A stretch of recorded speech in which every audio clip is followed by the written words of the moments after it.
सियाराम। गोस्वामी तुलसीदास जी महाराज सात्विक तात्विक चिंतन करते हुए कहते हैं कि कोई कष्ट करके सत्संग सुनने के लिए चला जाए सत्संग हल में, कोई साधु संत के कथा स्थल में चला तो जाता है, लेकिन जड़ता के कारण वो नहा नहीं पाता, आचमन कर नहीं पाता, और नहाने बिना नहाए वो फिर आता है। उसके बाद जो कहता है वही चिंतन योग्य है, वही देखना योग्य है। कर न जाए सर माजन पाना, वो उसी पुष्करणी के जाता है, वो नहाता नहीं, पान करता नहीं और आ जाता है। कैसे अभिमान लेकर आता है वहां से। फिर आवई समेत अभिमान लेकर आता है। और कोई आकर पूछे तो आप गए थे सत्संग में, वो कथा श्रवण करने के लिए गए थे वो संत के पास, आप क्या सुने, क्या वहाँ क्या मिला, वो कैसे बताते हैं, वो किस तरह बताते हैं, ये देखने योग्य है। जो बहुरी को पूछन आवा, शरनिंदा करी ताहे बुझावा। कोई पूछने के लिए आ जाए तो वो क्या करता है, सर निंदा करी ताही बुझावा।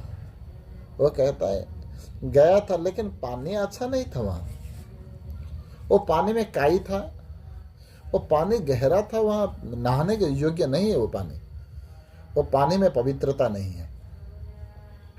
वो पानी नहाओगे तो बीमार हो जाएगा। ऐसे वो बात बताएगा। शर निंदा कही ताही बुझावा। ऐसे कोई कथा स्थल में भी आ जाता है, कोई साधु संत किसी के प्रेरणा से बहुत ही कष्ट करी आवो कोई जो कष्ट करके आ जाता है, वो जड़ता बस, वो कथा में नहाता नहीं, पीता नहीं, समझता नहीं और स्वीकार करता नहीं। फिर कोई पूछे कथा सुनने के लिए गए थे, क्या सुना वहां पर, वो कहता है कि वो क्या कथा है, वो कथा न पता कुछ नहीं, वहां तो गाना बजाना चलता है, वहां तो मनोरंजन चलता है, वहां तो सब बेकार काम वहीं पर हो रहा है। वो जो कह रहा है वो कहने के लायक न, वो नहीं, वो कहना उसका आता ही नहीं है। सुने क्या, वो जो कहता है उसका कोई वैल्यू ही नहीं है, वहां कोई मूल्य ही नहीं है उसका। शर निंदा करिता ही बुझावा। कथा को निंदा करेगा, भगवान को निंदा करेगा, शास्त्रों को निंदा करेगा। हाँ, कोई कष्ट करके आवे, कोई किसी को जबरदस्ती इसी रास्ते पर लाओगे तो यही दशा होगा महाराज। शर निंदा करिता ही बुझावा, यही चिंतन करने योग्य है। इसलिए अधिकारी ना हो, प्रेमी ना हो तो उसी को कथा में लाने की जरूरत नहीं है। प्रेमी हो जाए और प्रेमी जब आए तो उसका जीवन ही सार्थक हो जाएगा।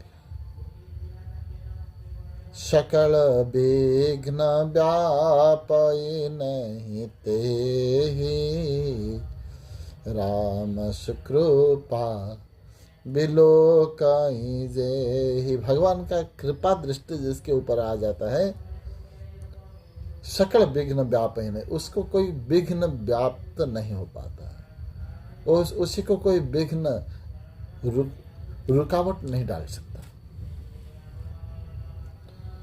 सारे विघ्नों को वो हटा देता है। सकल विघ्न व्यापय नहीं थे, उसको कोई विघ्न व्याप्त नहीं होता।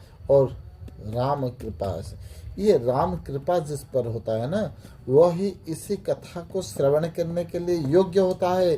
जब राम कृपा नहीं होगा तो ये कथा उसी को सुनने पर भी वो दिमाग में आएगा नहीं, दिल में बैठेगा नहीं, का मन में सूझेगा नहीं।